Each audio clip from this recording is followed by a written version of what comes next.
Sci-Fi Radio. This station is now the ultimate power in the universe. We would be honored if you would join us.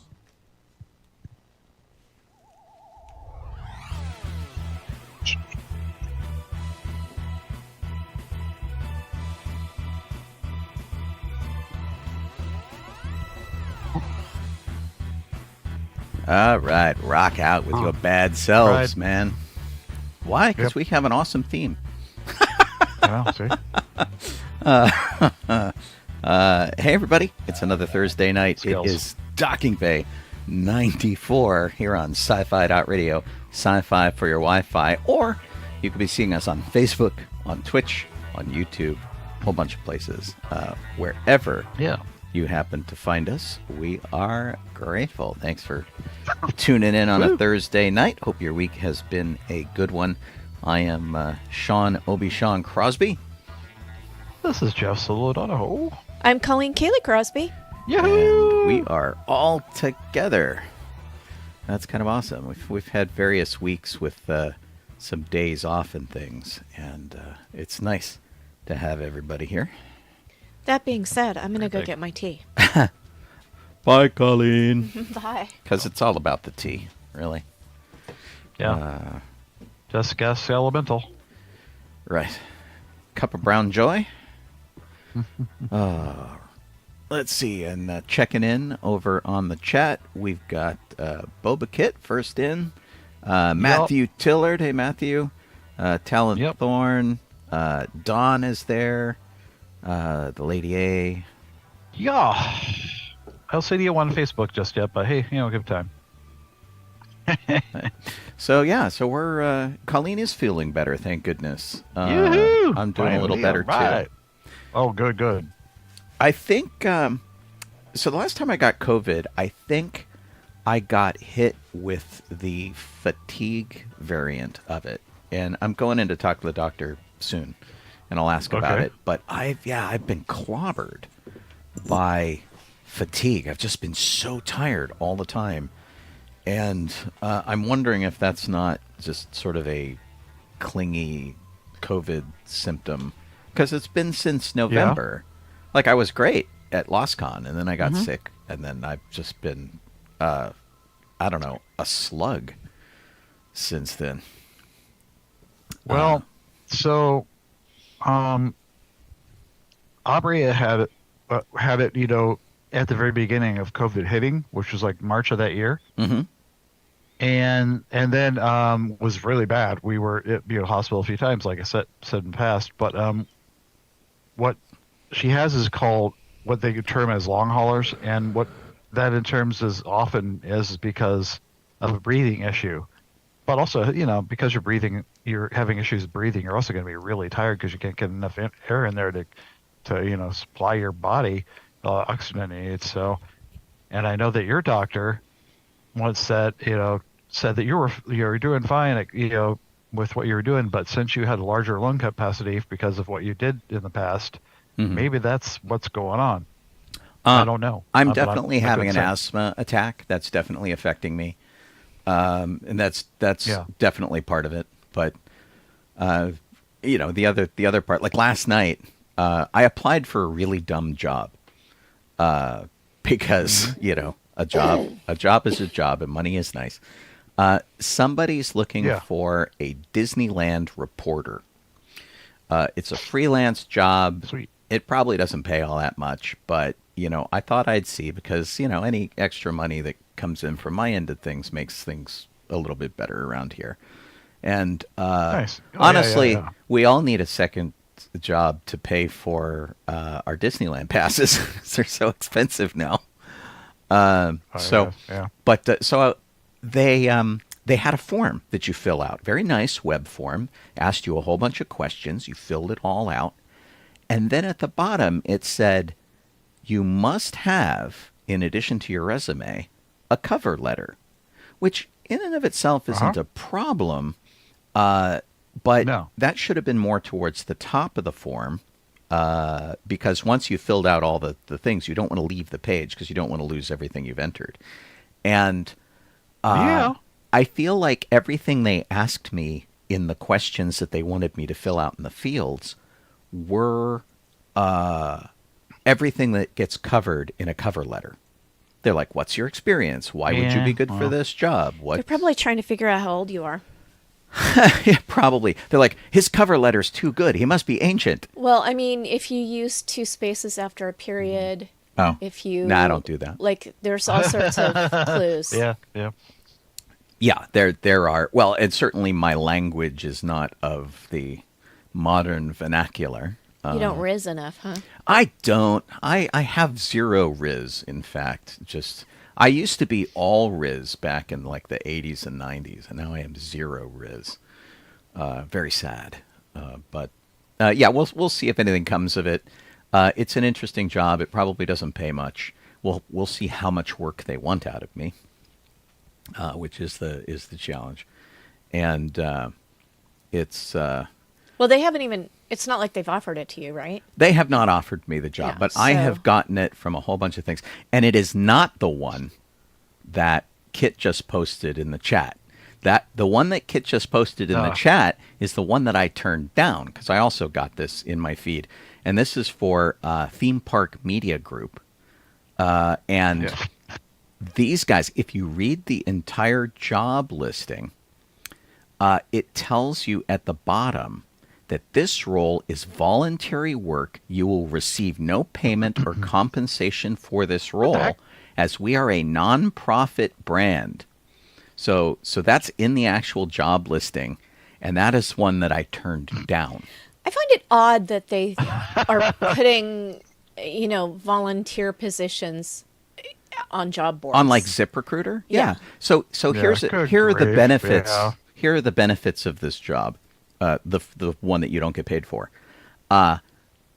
We offer all our team members benefits, including 15% off discount on our online stores, the experience of using social media publishing tools to be prepared if they wish to join the media industry professionally in the future, exclusive team member merchandise at a highly discounted rate, long service awards, career progression, friendly team environment, plus much more. So None of those are actual benefits. right, you could work for them and you can buy stuff from them, which is hysterical. So I completely turned that one down. And It's totally not a scam. Totally. right, it's somebody's making money off of it, and it won't be you. Yeah. Good grief. But yeah, it was really pretty funny. Vicky's checked in on Facebook. Yep. Budala Lori? has popped up. Lori came in. Yep. Hi, Lori. Alan, Lori as well. Terrific. Yep. Hi, guys. So today, just to give you a heads up, Colleen and I took a field trip. Not tonight. Not tonight. We took it yesterday. Jeff had to just now. bail out. Jeff had to work, sadly. But Colleen and I went to Propstore of London, their LA branch, which is having a big auction starting next week on the 26th. It goes from the 26th to the 28th. These guys have the absolute best stuff from movies up for auction. I'm always amazed at what they have. They're having a reception, I think, next Tuesday that I am slated to go to. But we went to their offices to check some stuff out. We took advantage of our friend who works there and had about an hour-long conversation with her. I've hacked a lot of it down to about 15 minutes for a part 1. We can do a part 2 next week while the auction is still running. Our show will be on the second night of 3 nights. And then we'll also have an update from that reception to talk about some of the things that we talked about but didn't get to see in person.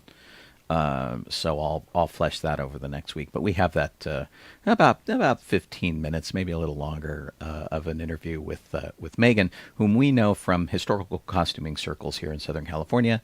She has a history of working on very accurate movie replica costumes for companies that sell such things. And we had a pretty good time. Yeah, it was great. It was really fun, and of course she's our friend, so it very jokey. I had to cut out so much stuff where we were just BSing, which is and you'll listen to it and go, "There's still too much BSing in here." Anyway, it was a lot of fun. Thanks to Propstore for letting us come out there and do that. This has been weeks in the making, and we're really glad to do it. And our next one will be more professional, I think. But we actually had a great time. Gotcha. And I kind of like unprofessional a little bit. I mean, you've listened to this show. Well, unprofessional sometimes, if it's not annoying, is friendlier. Right, So exactly. you get a little bit of a feeling like you're part of the in crowd. That's my thing, is that I always like people to feel like they're part of the experience, and I always do that. Like Jeff and I went to the I guess it was the Rogue One premiere at the Pantages Theater, and I wrote it up for the station and did it in such a way that hopefully made people feel like they were there with us. Because that's, if I could take everybody with me everywhere, I would totally do that. Sean is not kidding when he says that. And anytime he talks about anything, he always uses the royal we. The royal we. Yeah, he is always, we did this and we did that. And it's just... Right. It's just how he is. He wants everybody to come hang out. It's exasperating to Colleen, though. She's like, when you say the reason why it's exasperating for me is because frequently I will be standing next to Sean and he'll say to someone, "We did this, we did that," and I'm like, to be clear, I am not there. Part of that we. Right. So, oh dear. All right. So Dawn has figured it out. I am wearing the medal from Star Wars: A New Hope. The auction that's happening at Propstore, they have Luke Skywalker's actual medal. We got to see it. It was super cool. Nice. This is a fan made replica, in case you think I walked away with it from the auction house, which was tempting. Why not? And they were never invited back. Right. It was the police showed up at our door. It was very tempting to pretend thusly, but it was pretty funny. And this isn't even the one that this isn't even the one that Disney sells. This is like somebody made a resin copy, whatever. But the I can't remember where the one I can come from. Yeah. Well, somebody was like selling it at one point at like conventions and stuff. But here, I'll show you guys real quick for those of you who are watching on video this auction catalog. And I want to point this out to you right now. If you go to propstoreauction.com, they put their catalogs up online. And the thing that's great about these is that they have super high resolution images of all of these items. And so like this is Luke's actual medal. They have screen matched it to the film. The fan made ones are pretty accurate. And if you're recreating such things, they have these amazing high-resolution images that you can get as exacting as you want. And they've always been like a really tremendous resource for this. And their print catalog is gorgeous. This is a page from the print catalog. And so you can see what you get if you can buy the catalog separately if you want. And the catalog is like 2 inches thick. Right. But the digital ones are terrific. And so here's a zoom in of the actual medal, and they're showing you where the screen match items are, the little rough edges around the corner, and where the paint is worn, and you can see it, because a lot of the damage that's seen on screen is still there. They weren't as perfect and shiny as we expected them to be. and certainly in they got used medals. yeah, right. I mean, they are a Wah, rebellion, wah, so they don't have a lot of wah. money. Well, and so Disney recreates these, and they're perfect, in absolute perfect shape. So Oh, they, yeah, yeah. they don't look anything like that. But yeah, it's fascinating to see how they've aged over time, and they have so many really great things in this auction, and we'll talk all about it later on. But I thought just Yeah. for fun, I would go out and I would grab mine. That was handy. I had actually taken it with me to the interview, but decided that I didn't want to be that geeky. Could have been, but we're still kind of feeling it out. Anyway, you can go check out that and many more items at propstoreauction.com, and I'll remind you of that later on when we play the bit from Maegen. But some of the stuff that they have, stuff from Tron, stuff from Evil Dead, X-Men, Edge of Tomorrow, aka Live, Die, Repeat, Mars Attacks, Yeah. Roger Rabbit. We saw some amazing stuff while we were there. And, you want a full-scale Gremlin? They're selling one. Of course, Yep. it may also go for like hundreds of thousands of dollars. What do they expect this one to be? Oh, not bad. It's starting at $12,500. So Okay. it's been professionally restored, which was one of the things we also talked about. That was one of the services they offer there. Anyway, lots more detail about this Yeah. prop store thing after the top of the hour. How is everybody's St. Patrick's Day? Let's see. I wore a green T-shirt so nobody would pinch me in a Zoom meeting. Is that likely in a? No, but I did. The first thing that my boss pointed out is I'm wearing a green T-shirt, and because our Zoom photos, you see not photos, the images. Right. You see less than you see on us in the Docking Bay 94. So, with me in Docking Bay 94, you can see a lot of my T-shirt. But with the guys, you're not seeing any of their T-shirts pretty much. And also we usually wear a zoom. lot of hoodies. Oh yeah. I usually zoom in more. So on if Colleen. everybody's wearing a hoodie, you can't tell that they're wearing a green T-shirt underneath. So Gotcha. we did have a whole I'm wearing green.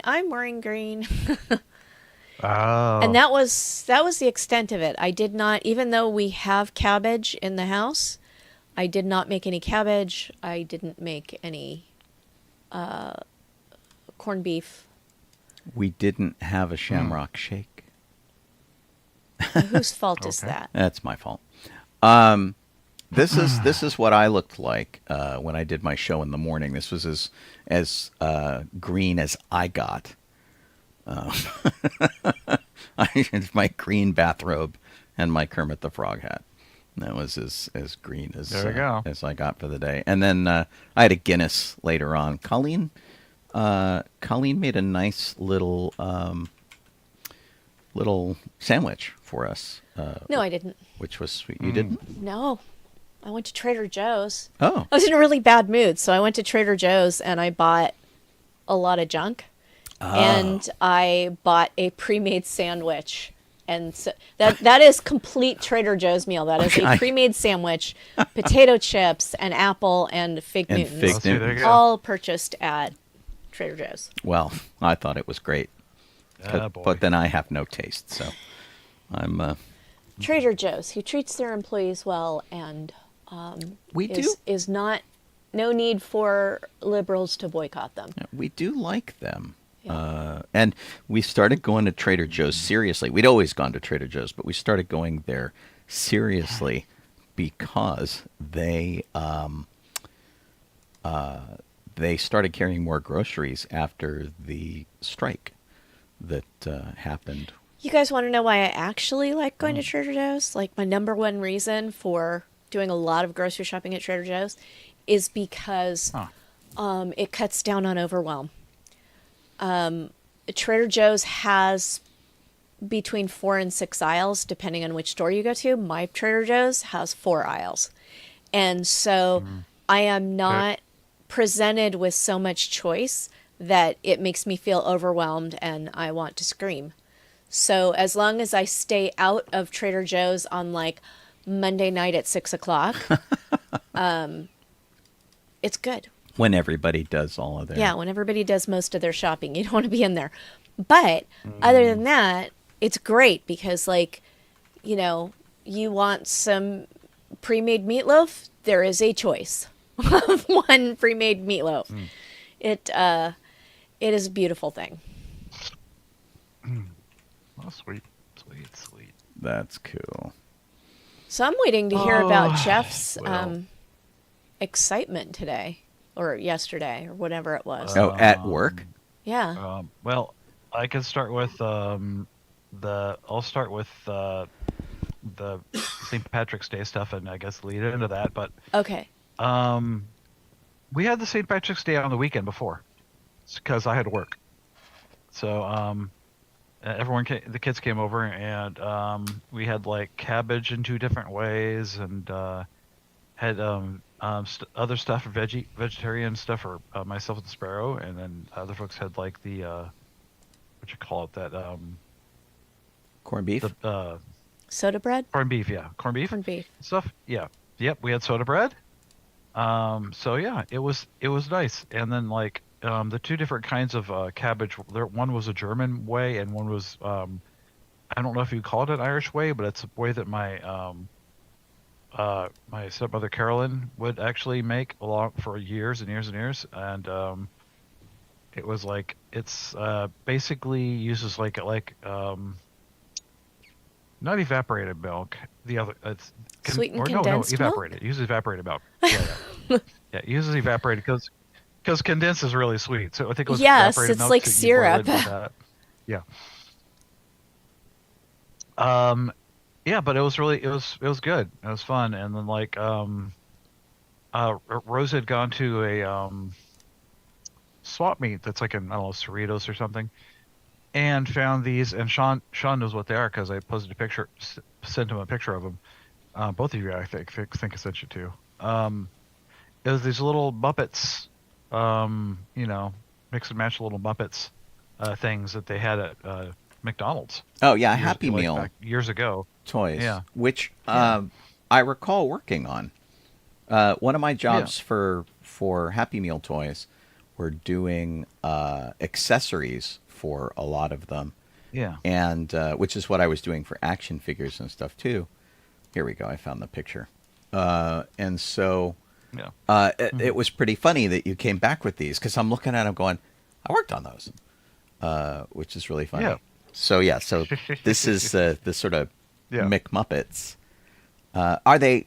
Yeah. Yeah, I don't remember them doing anything really clever with like finger puppets or anything, but the hats. Not really. There's a yeah. There's like a little flap on the very back that you can kind of see on the pink one there. Mm-hmm.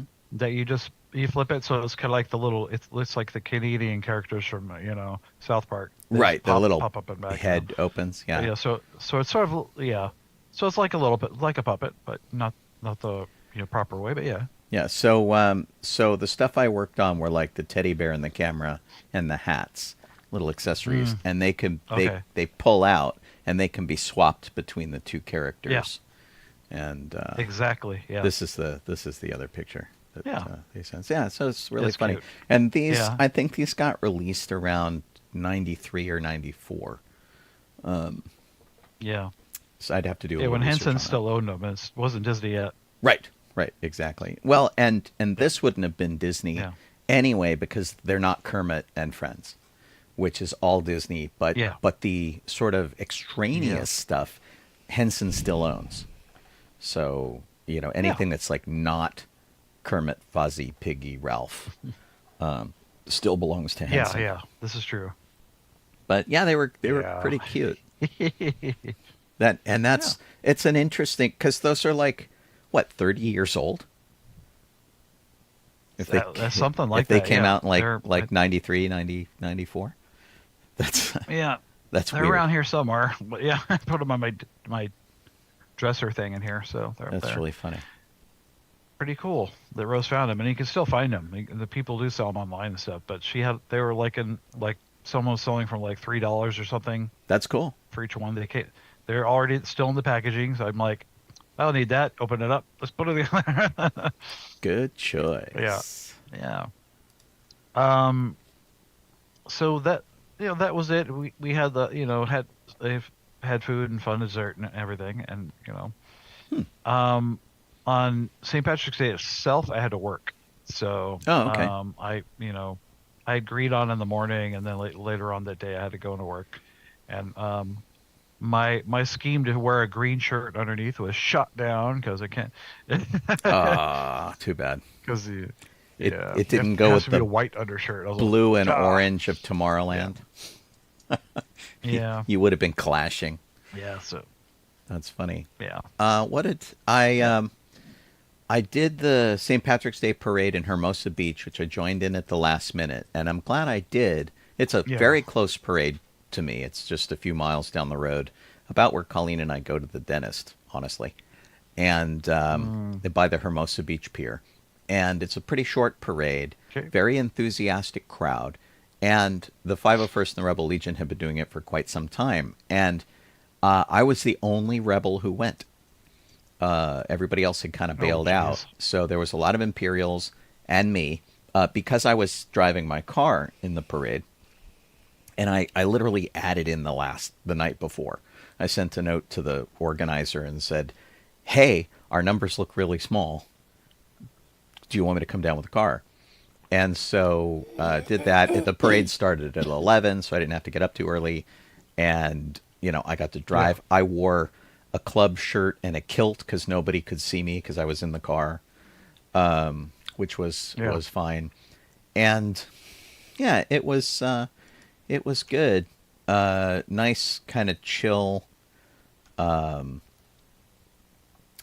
parade, and then we went to lunch afterwards, and like zero stress. And then Nice. We were too tired, both you and I, to do the following day's event for Ghostbusters, because we had stayed up way too late. You had to work late. I mean, I stayed up too late. Yeah. I made something for Jeff, which is this. Oh. These are 6-inch stickers to go on his car.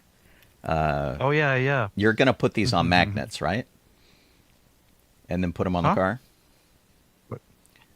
I'll see if I can stick them on, if I can get them on a magnet. I have magnet pieces I think they'll fit perfectly on. I just have to trace it and cut it. Yeah. But if not, they're just going to right on the car. So we'll see. Yeah. So Colleen got me a Cricut vinyl cutting machine for Christmas one year. And so awesome. I did these on those. And so they're 3 layers. It's like black with red, then white. And then the little tiny orange one, I made a whole bunch of them for the Orange County Ghostbusters. And we've been putting those on our cars too. Sweet. So I have one of those for you too. And I stayed up way too late making them. That would do it. Yeah. Good grief, man.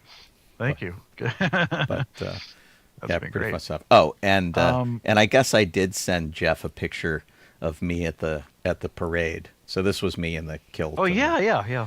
Doing whatever. So. Yeah. My shirt is gigantic, so I look absolutely huge. Oh yeah.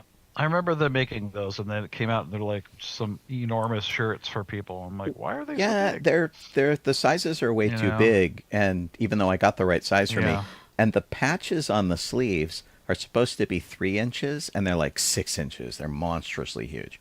Yeah. The sizing was just way off for those things. So it was probably exactly the right size for Gregor. Yeah, but, something like that. But I got like a medium, I think.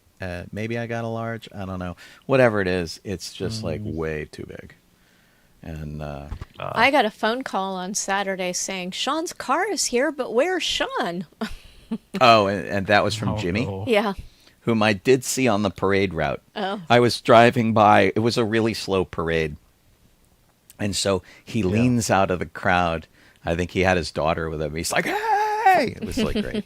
It was really good to see him, though. Yeah, I love doing little local parades like that. And I'm glad I got to at least do something that weekend, even if I was too tired. The event on Sunday, while it was like for a good cause and all, it was in Newport Beach, which is about an hour's drive for me, and it was at 6:30 in the morning.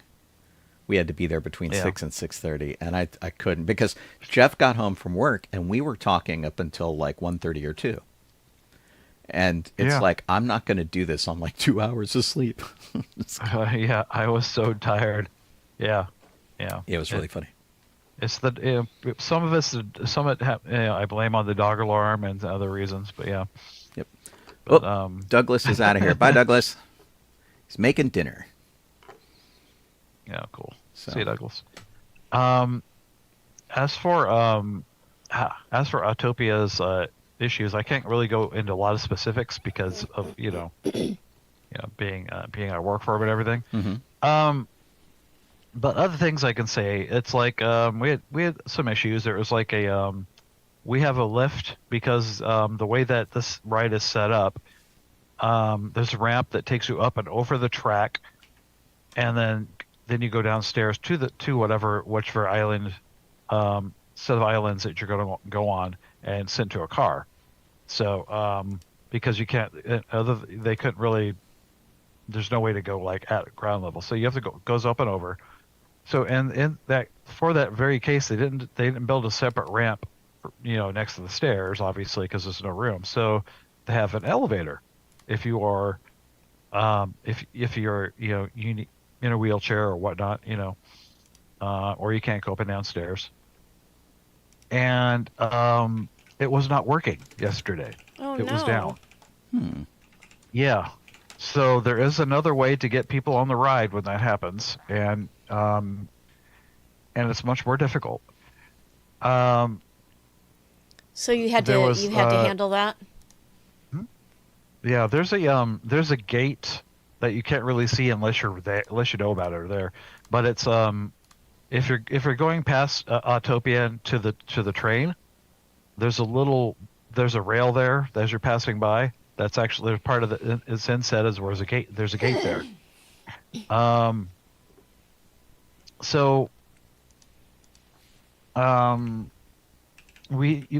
They basically, if you can't do stairs or whatever, you go in that, you'd have to go in that way if the elevator's down. So we were doing that like the entire night, and there were quite a few people coming. So it just makes it difficult as heck to do it, because you have to stop the traffic in that track and turn off the cars there, and then wheel people in, and it just completely stops. It grinds to a halt. Everything you're doing, the motion you're doing. Wow. So, that makes it difficult. But what do you do? Then there were guest issues, which I can't talk about. And then we're all getting in trouble. But there were guest issues, and it wasn't anything that the cast members were doing. It was the guests. That's all I'm saying. The thing is that the guests were at fault. And then the other part was that that night, that this was last night, is that I was only supposed to work till like 9:30 or whatever. But I asked her, like, okay, do you guys if you need anybody to extend or not, and the lead looked and said, oh no, it looks like we're fine, we're scheduled. And then I guess sometime after that, I think she found out that several people had called out. Oh. So we were actually short people to. So did they end up having you stay? Huh? Did they end up having you stay? Yes. So instead of 9:30, I was there till 12:45. Yikes! Helping shut the ride down and whatnot. Yeah. Wow. So And it was crazy because it was just like, just one of those nights, and it's like I look at this and I say to myself, like, you could be you when when all these things happen, the guest issues and everything else, you can't. This I give the Autopia people. I don't know what the other rides because I don't work them, but I give the Autopia crew, myself included, I guess, credit because all this crap is happening, like all this that you have to deal with, and you have to keep good demeanor. You have to be like, okay, hey, um, smiling and happy and everything else, and helping the customers, or sorry, the guests. Right. That's what they're called. Yeah, um, and they do, and everyone. But it's like in some other places that's not always wouldn't really always be the case, and it's not. It was like people are jumping in to help, that are other customers helping and doing, so it was a lot of people backing up other people and whatnot. So it was as bad as it could seem. I'm like, it wasn't bad. I guess it was, but it could have been. Right. By the way people are handling it. And I was talking to one of the other guys there, and I'm looking at him going, he's like, oh, this, the night, and I'm like, yeah, and I have to look. I looked at him and said, I can't do anything but laugh because I can't get mad. I can't be angry. All I can do is like just look at how ridiculous everything has been happening and laugh because it's just how the night's going. I'm maybe tired and worn out, but Well, at least So it was that you could yeah, laugh in it, and it wasn't just like at the absolute worst, oh day. yeah, yeah. I mean, I think we had people getting out of cars and everything too and stuff too. So all sorts of fun stuff like that. But there are certain things that happen. Again, I can't talk about because it involved the people involved had to write paperwork up and whatnot, and I don't know if anything legal is happening with it. But yeah, Wow. The there are some people that I see online who are former like character workers and things at Disneyland or Disney parks. I think a lot of them are in Florida, and they yeah, don't work there anymore, so they're like free to dish stuff, and it's really interesting to hear how they handle crisis situations, what they try to do, how they what happens when they underbook and overbook employee cast members, and especially characters, where like yeah, they bring a lot of spare characters into play in Florida apparently. But those spare characters yeah, don't have much to do, so they try to find things for them to do, and like they're always the worst jobs. And it's really interesting to hear what some of those cast members have yeah, to say when like their job isn't on the line because they don't work for it there anymore. yeah, So yeah. it's pretty funny stuff. So Um, so yeah. someday when you're no longer working for Disney, you'll have crazy tales to tell. Oh yeah, yeah, I do. I mean, there's some things I could talk about that aren't really a big deal. I'd have like as I said, like the many positions in the park.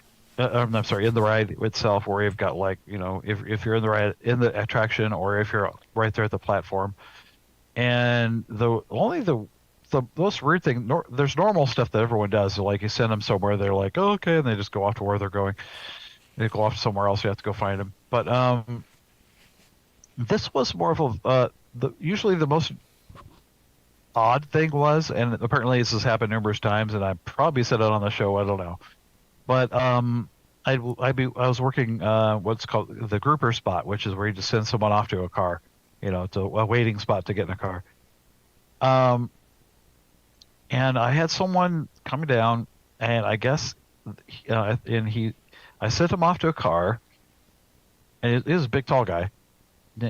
He's tall, big guy, and so it's not something like you're gonna miss this guy, like. But I sent him off to wherever, where the parking area, and I wait for a car, and then I have to turn around and help other people. I can continue or not turn around, but literally turn my head to keep helping the next group, set them off. But when I go back to look and see where this guy, he's gone. And it's not because the cars have gone out, because they hadn't gone yet. And he's not in any of the cars. Yikes. He's not on the platform. He's not going up the stairs to leave the ride. So, the other stairs. Weird. So I'm sitting there going, where the heck did he go? He vanished. But, yeah. And I tell people that, other guys, people at the ride, they're all, yep. That happens all the time. Ghost guest. What? Apparently, geez. What the heck? That's really funny. Yeah. Oh my gosh. So that's typically what I run into. We had problems with our document this week, and not through any fault of Kit or anybody.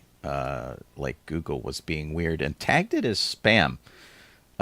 So I'm still having a little trouble reaching our document, although I think Oh, you are? I think I got it. It keeps vanishing out of my pages. Yeah. Here we go. Weird. I'll try to keep it in my noggin, but I don't know if I'm going to write it down.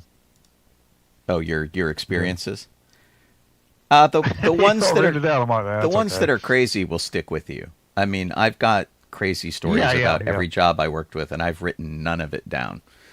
In fact, I just started a directory on my Facebook page for photographs that have stories attached to them, like my Matterhorn story about the kidney stone. Kidney stone. I just moved that over there, and so because I think I do need to write some of these things down. Just so I have it. Although, I don't think anybody would want to actually buy a book and read a book about my experiences, but I'll put them up for free on Facebook. Lady A, I'm not really one who's necessarily that's really a believer in ghosts, to be honest. But there are several ghost stories inside Disneyland by different people. So, Well, and there are certainly assault, people who have died in Disneyland. One of them very close to Autopia. Yeah. So, because we had, what was her name? Star? I think it was Star, who died in the Carousel of Progress. Yeah. Which was a pretty serious bummer. Her name was like Deborah Star or something like that. And it's basically Star Wars launch trade for a while now. It's nothing. Stone. Yeah. It was Deborah Stone. I think you can still meet some. Okay.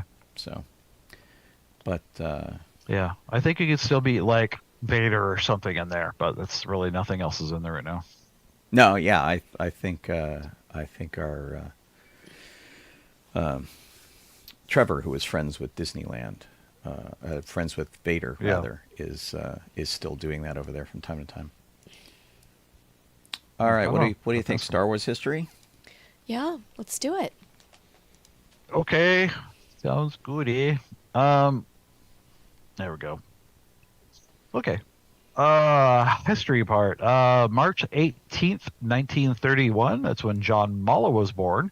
Costume designer for New Hope and Empire Strikes Back. John Malla is the guy that I like to bring up because he doesn't. He's not a particularly good artist. He doesn't draw like Ralph McQuarrie or anything. He gets it. He gets it just enough so that you can see what he's talking about with the costume. But he was a military historian, which is why he was really good at doing costumes for like the Empire and stuff.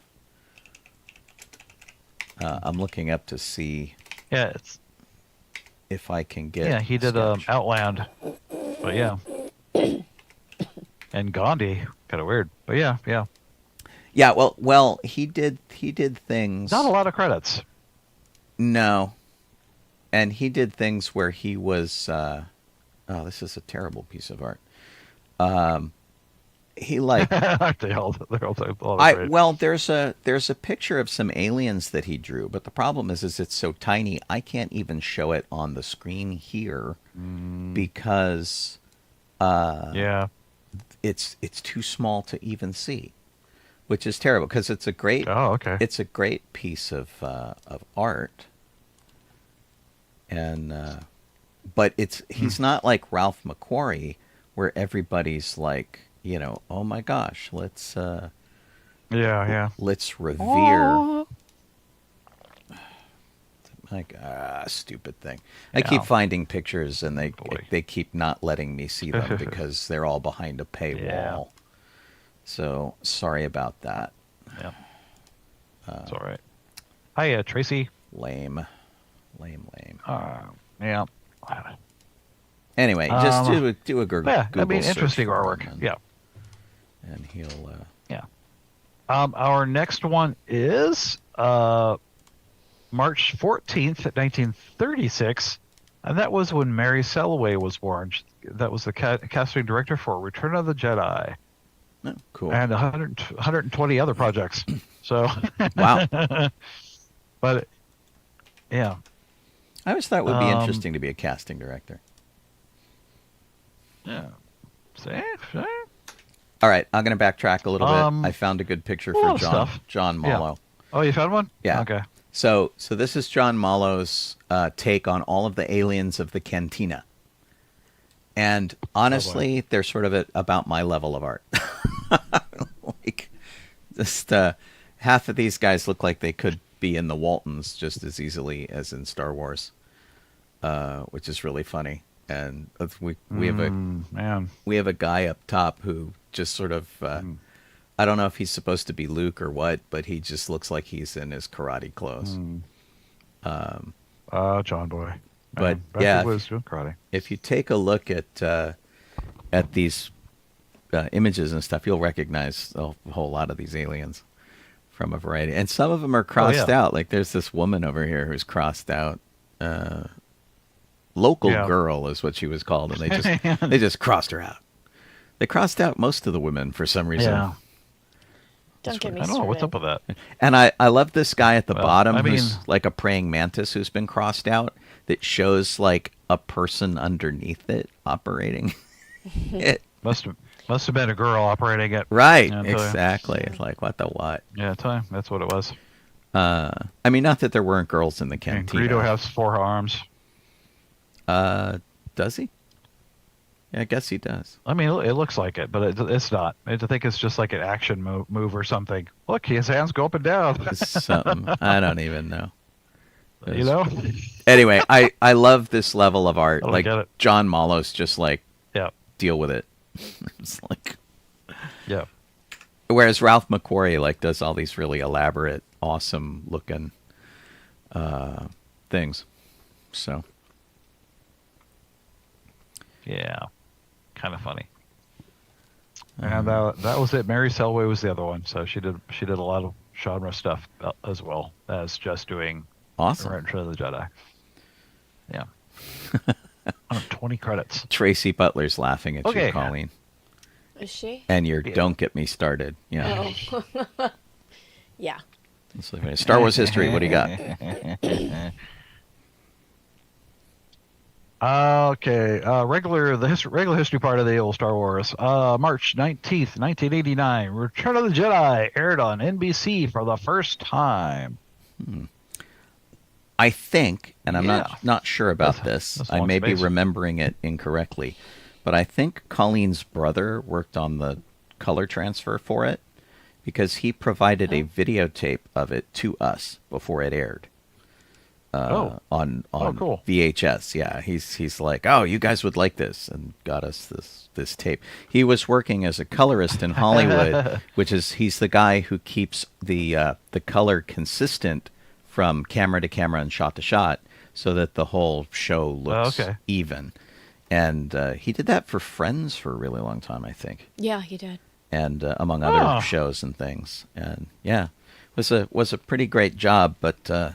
Nothing I could weasel my way into. My eyes scared them, so they're like, "We don't trust you."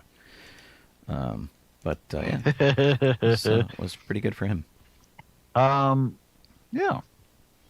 Let's see here. Oh yeah. March 14th, 1997, also a Return of the Jedi news. The special edition was released in theaters. Made them another 45 million added to the grand total of the original release. That's not bad. Did you go see those in the theater when they brought them out? Yeah, totally. It was sort of mandatory, I think. Yeah, it was neat to see it. Like, oh, look at the cool new surprises, and then I look back at it. Now I look back at them nowadays. Now I'm kind of jaded, going, can we just go back? Could you just clean up the originals? Can we just see those? Right. But oh well. Well, we didn't need the special editions. We didn't ask for the special editions. Yeah. But that is what we got. Exactly. It is what we got, and it was a bummer because it replaced the other ones, and we didn't need that to be replaced. We were happy with the old ones. Thank you very much. Mm-hmm. Yeah, by Cracky. Okay. Our last bit of history. March 15th, 2007, R2-D2 was put on a bunch of USPS mailboxes. That would be this mailbox right here. I helped with the launch of that here in Los Angeles. Look how young he looks. I know. There's zero. There's zero gray, baby. Baby Sean. I know. All the dimples and the training wheels and dimples. Almost 30 years ago, right? What was it? No, it was 2007. So it was 20 years ago, I guess. But gotcha. This was right before Star Wars Celebration happened here in Southern California, which would have been in May. So we were already working on that. We were working with the U.S. Postal Service on launching this. This is across the street from the Chinese Theater. There's the Chinese Theater is behind me, and but you can't see it because we're blocking it. And okay. We were completely helping out the Postal Service to do this big launch. And so this is about like 4 a.m, and we're out standing on Hollywood Boulevard to do this. But it was great. And when we went to Celebration and came back from that weekend on our doorstep was a framed set of the Star Wars stamps that they also launched at the same time. Oh, that's awesome. Which was really cool. So that was a nice little thank you for doing and that. That's when I met Anthony Daniels too. It is over those stamps. At Celebration over those stamps. Yeah. Nice. Yep. That's pretty cool. Yeah, it was really neat. Anyway, this is so old school. I think the I don't know who the troopers are. At least one of those troopers no longer does the 501st, and the two folks on the right haven't done a lot of Star Wars in a long time. I'm like the last man standing in that picture. Dun, dun, dun. But so it was cool. Yeah. I mean, like, surprisingly, with Celebration 4, which LA is, the weird coincidence of like didn't actually beat you at that one. How is that even possible that I beat you at that one, but you won the one in Florida? Well, I mean that happens. I think I took a picture of darn car. That happens all the time, where it's like people talk about meeting other people on vacation, and it's like they live 5 or 6 miles from each other, but they met in Greece or something like that, and that's apparently really strangely common. But yeah, it was really funny that like we hadn't met, we had the same interest in Star Wars, and it took us being in Florida to having done it. And we didn't even meet at the convention. We met at Disney, at Walt Disney World, which was hysterical. So that's crazy. Yeah, so I don't know. The Star Wars Hunter on Vespara is being sunsetted.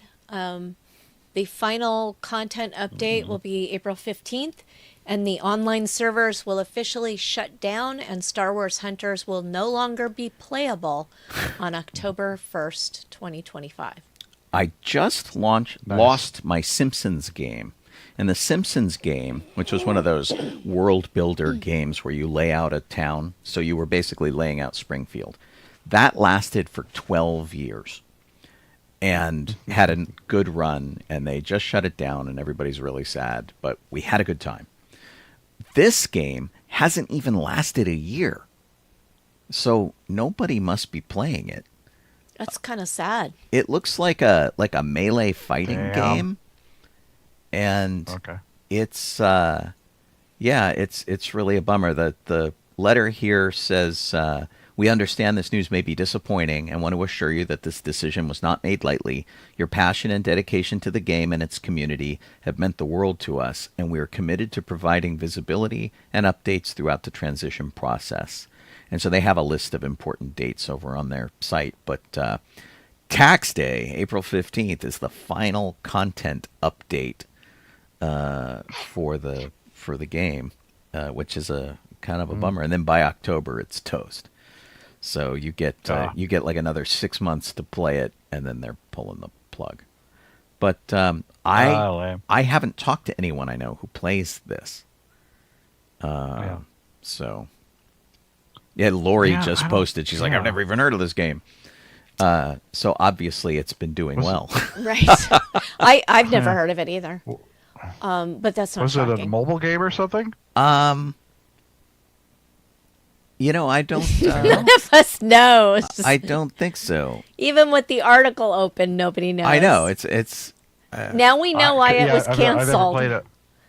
Oh no, all platforms. Yeah, I remember it being Final for all PC. platforms, I so, don't yeah. know if it was for anything, but it was like it was like an open melee game. It was just everybody fighting everybody, and some people really dig that. Some people don't. Me too, Kit. Me too.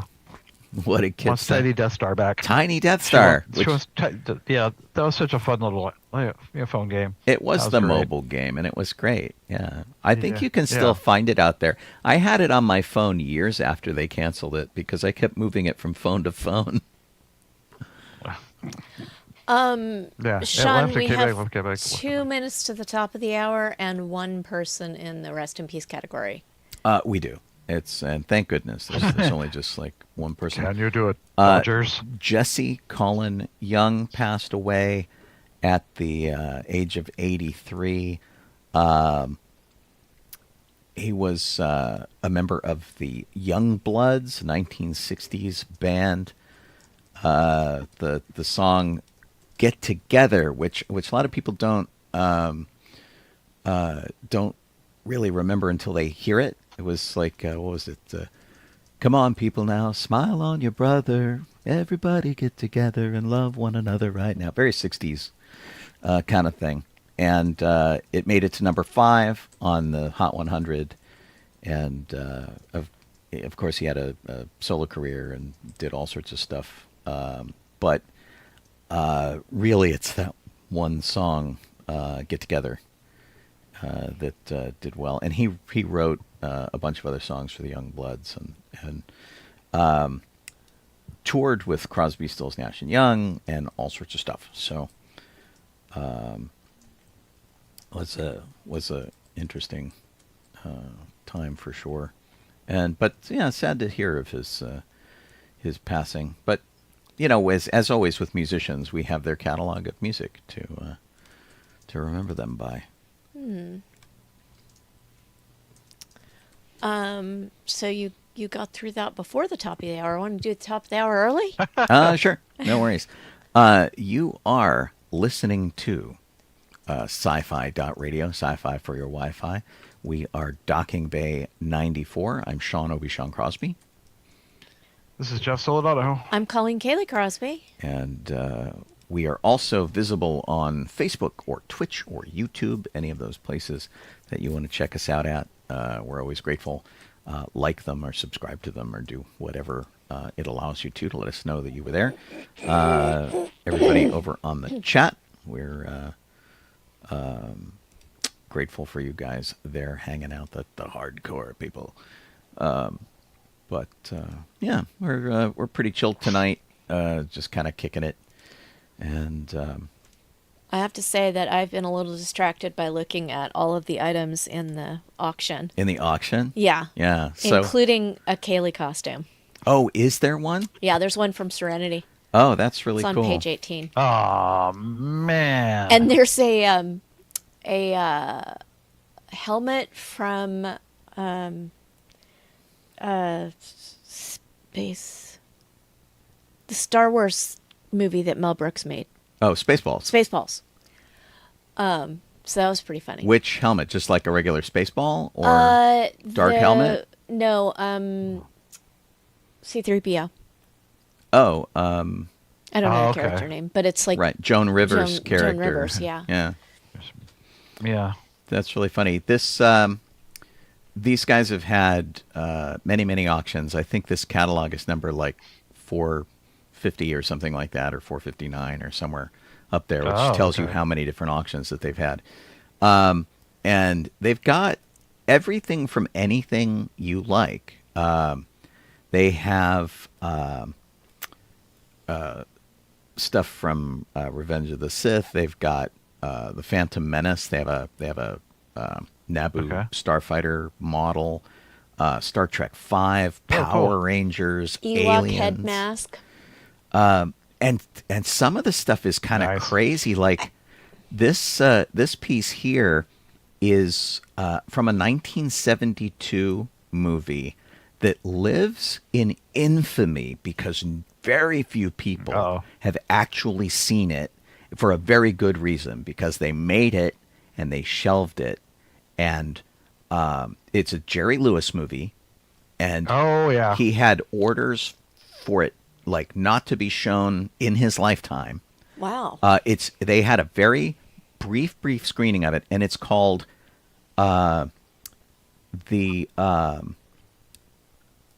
Clown. yeah, it's the Day the Clown Cried is the name of the movie. Yeah.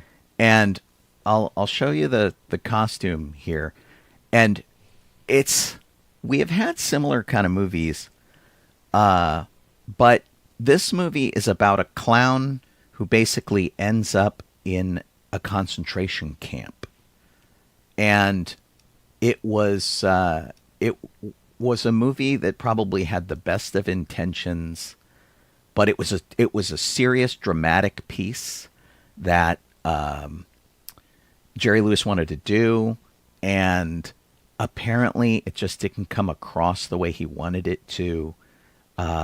It was never exactly completed. I think it's been added to some archives and things for preservation. But, this was the thing that was going to break him out of comedy, and he worked so Oh boy. long on it. And I've never seen anything from that movie turn up at auction, ever. It's kind of bizarre that this actually has. And so it says it's one of the most famous unfinished and unreleased films in the history of cinema. The controversial project would have starred Lewis as Helmut Dork, a circus clown imprisoned by Nazis during the Holocaust. And they have staged live readings of this movie. They've done all sorts of stuff in regards to it. I've never seen anything from it before. It's weird.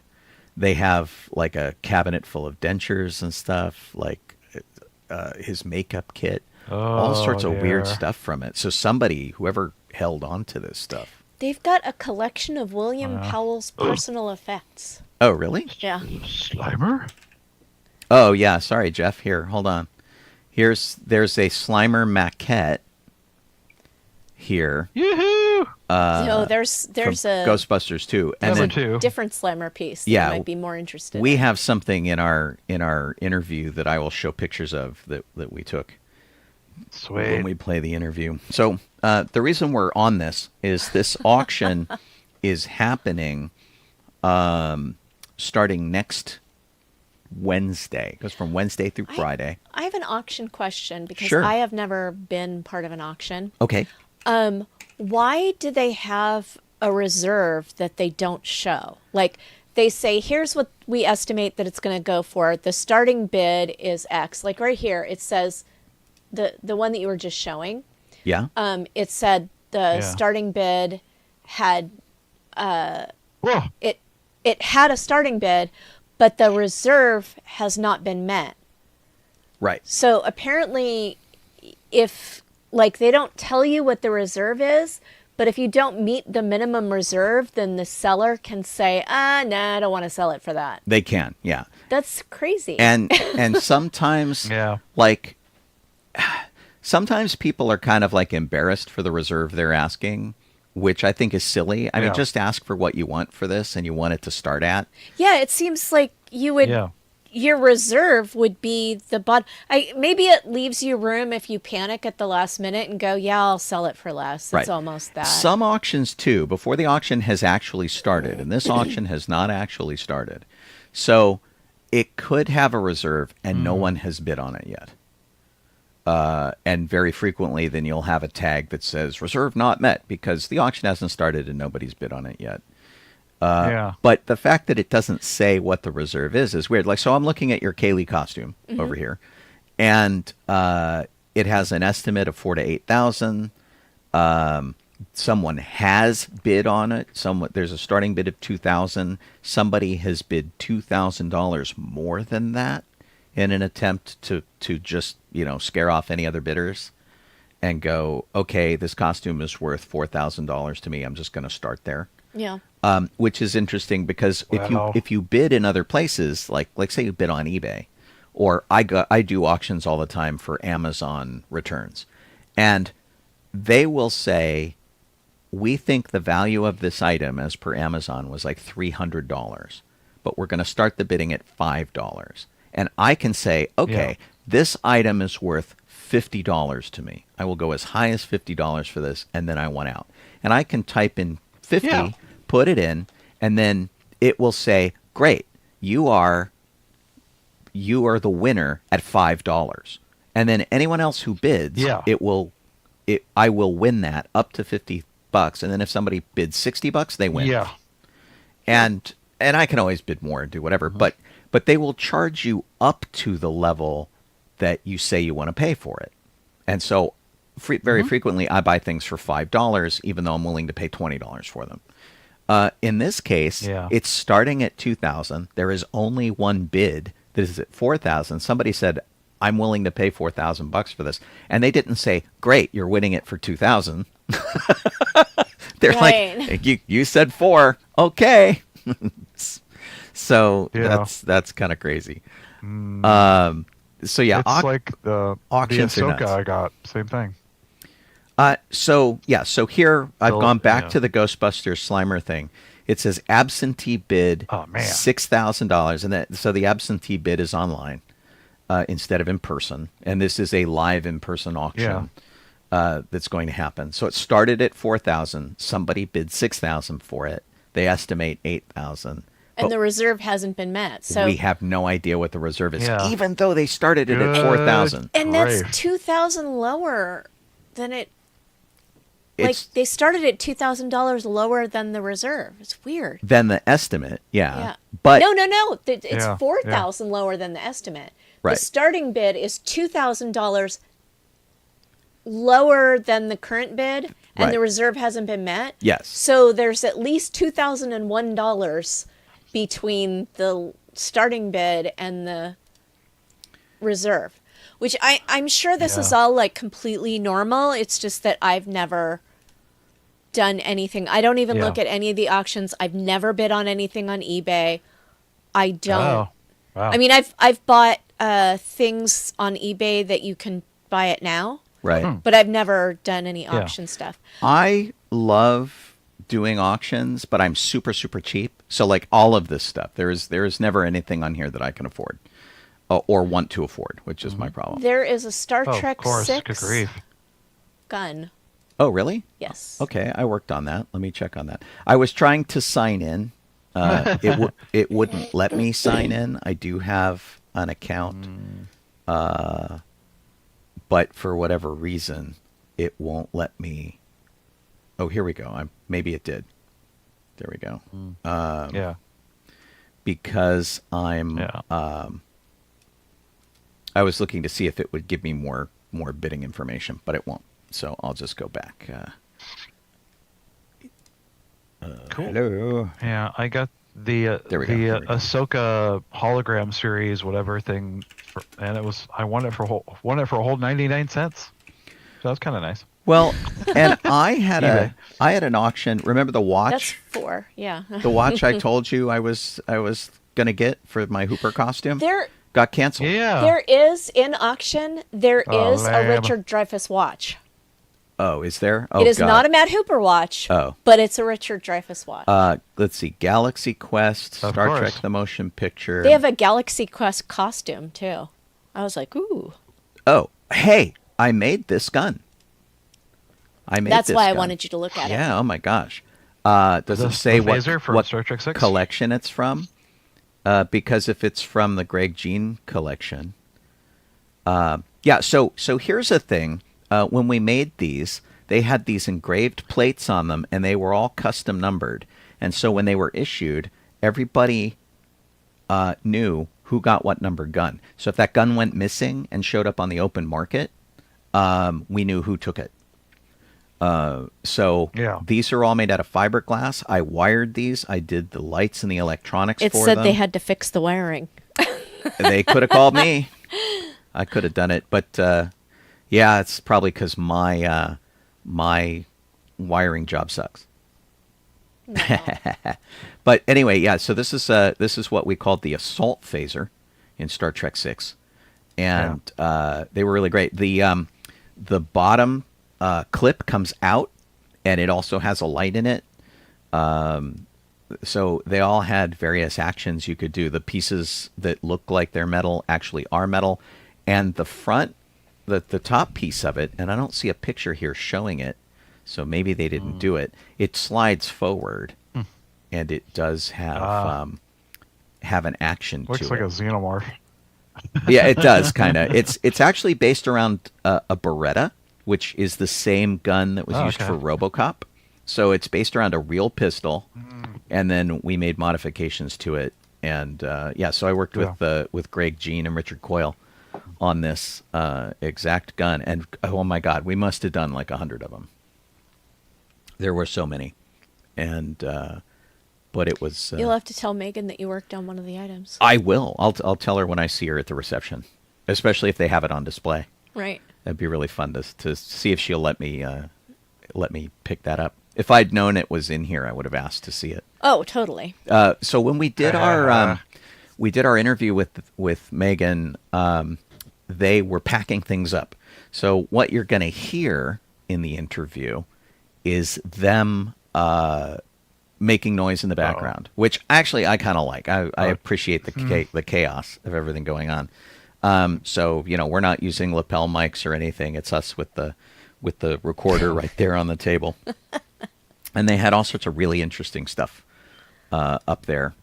And I have some pictures that I can show while that's going on for the people who are listening and watching video at the same time. But it should be reasonably self-explanatory. Nice. To hear. So let's give that a tape run. gun's going off. It was an hour-long interview. I've chunked a bunch of it down to about 15 minutes of it. So let's give that a listen, and then we'll get back to our usual news stuff. So this was Colleen and I taking a trip yesterday out to Propstore and their main showroom as they're packing it up to do this auction preview for the live auction at the what was it? The Peterson Auto Museum is where they're going to do it. So let's see. Make sure I don't get this too loud. Sean and Colleen are here at the legendary Propstore, which is having an amazing auction coming up. All of their auctions are amazing. You've seen some of the best things from science fiction and fantasy films come through here and go for kind of impressive amounts of money. I'm always really impressed with what's going on with them. We have the opportunity to take a look at some of the things that are actually going up for auction before they have their giant preview at the Peterson Auto Museum down in Los Angeles. So we are currently here with Maegen Hensley. And what do you do for Propstore? Well, thanks for having me, first of all. I am the Director of Asset Management here at Propstore, and I just help everything come into the building and process it through its product life cycle, meaning, we check it in, then we get it photographed, then we get it copywritten, we do all the research on it just to authenticize it. And so that kind of goes through my teams and then on to different operational teams, all the way to shipping. I'm not in charge of all of them. I'm in charge of the check-in. Sorry if that sounded like I was, but I help move it through the product life cycle. And you came here from having a background in fan-related replicas. Yes, we're not supposed to talk about that. No, I'm just kidding. We don't mention their name. And I'm not going to. No, I'm kidding. Yes, it was for its time. Anovos was a great company for replicas, high-end, and we did a huge amount of research there, too. It just expanded my love of costuming, because I started in historical and then just kind of moved into the sci-fi. And actually, Colleen here really got me involved in Star Wars. I had not been involved in Star Wars until she came up and said, I want to replicate this Battle Maiden's costume. I had no idea and that we I did. That I Brought brought you in that way. Yes, That's completely up to you. And then I got to see the original. Yeah. Right, So. you got to work pretty closely with Lucasfilm I and the did. archives up That there was- and see everything first person. Yeah, that was a very special time in my life, and I will cherish that forever. And that was one of the things that company provided. So, yeah, kudos to them for them. And then as a kind of a move on to my career in this, I ended up landing in selling the various things that I would replicate. So it was just a natural progression. And, Well, and that's what I was thinking, yeah. is that basically the stepping stones, like each time you've elevated to a different place and being here. So my connection with Propstore actually goes back when they were pretty specifically just Propstore of London. Right. And we had rescued the ambulance from the TV series Firefly, which was it was this big helicopter fuselage that I remember one of that. our friends found, and Propstore, in their complete generosity, gave us a bunch of framed Serenity money from the show and a bunch of things. I think they gave us some EMT vests and things, which Okay. I'm sure in terms of like auctioning them off was probably stymieing them a little bit, going, well, are these things that we really want to throw into the auction, or where do we put them? Right. But for us, in having this traveling exhibit for Firefly, was absolutely amazing. It really was a tremendous kindness, and I think this was back in the late 2000s that they did this for us, and That it is was wonderful. tremendous. And watching the company grow has been nuts, and then of course knowing somebody who's gotten involved with them is pretty amazing. Oh, well, thank you. And we still are the Propstore of London. We just happen to have an office in Location the here. U.S. So yes, and it was an inevitability, I think, with the film industry being here, and so Brandon Allinger kind of built this area from scratch. He worked in a small one-room thing with one of our oldest employees, Dan Hill, and they made it what it is today. It's just amazing. With of course the full support of Propstore of London office. So so it's great. I am very honored to be a part of this family here. Really love it. And everything that comes through here has just sort of been mind-blowing. Yeah. And going back to Lucasfilm and things like that, you look at their archives and you think, well, of course they saved as much as they could from a lot of the productions. Right. And having worked with Lucasfilm as a fan and replicated some costumes directly for them, it's funny to learn where their holes are, where it's like, well, we Right. don't have any costumes from the awards ceremony at the end of Star Wars because we just got rid of all of them. And they wore them for Halloween costumes. Right, like Obi-Wan Yeah. Kenobi's robe turned up at a costume for hire shop, which was Yeah. amazing. Until somebody figured out what it was. Yes. And then it it sold at sucked. auction for a ridiculous amount of money. But seeing the medal that Luke Skywalker received at the end of Star Wars, of course they gave that stuff away. The prop Yes. guys held on to it. Yes. It wasn't a thing that ended up in the archives. Yet fans, and I think I have 4 copies of that at home. Fans have been replicating that for years because it's such a Oh, yeah. distinctive thing. And then it shows up here, and it's like a jewel in the crown of this auction. It really is a unique piece, and everybody loves Han, but having it be Luke's, and you're like, oh, that's just so sweet. His sister's giving, although we didn't know it was his sister at the time, giving him the medal, and I mean, just his proud look when he received it. And then you look at it and you're like, oh, this is kind of, wait a minute, is that ducking webbing on the back? And it's like, I mean, you have to realize what kind of materials they worked with back then. And although it's a really cool piece, it's very simple for what it is and what it represents. And it was on screen for about 45 seconds. Exactly. So it's like they knocked it out. Yeah. It was fine. And then, for almost 5 decades, fans have been trying to replicate it. Even Disney sells a copy of it now in their theme parks. I think that's amazing. Just this iconic thing. Yeah. And then, on that kind of train of thought, we have the bowcaster, which they rented a lot of pieces, and so some of those pieces went back, and then didn't have all the pieces that they originally had. So for the bowcaster, which appeared in all 3 movies, all 3 first movies, right, 4, 5, and 6. And we state this, that it had some sympathetic restoration, so we added pieces back onto it that were missing to make it a complete what it was back then. So that's an amazing piece too, just to know that it was part of all 3 movies, even though we had a couple more. This one in particular can be matched to the 3.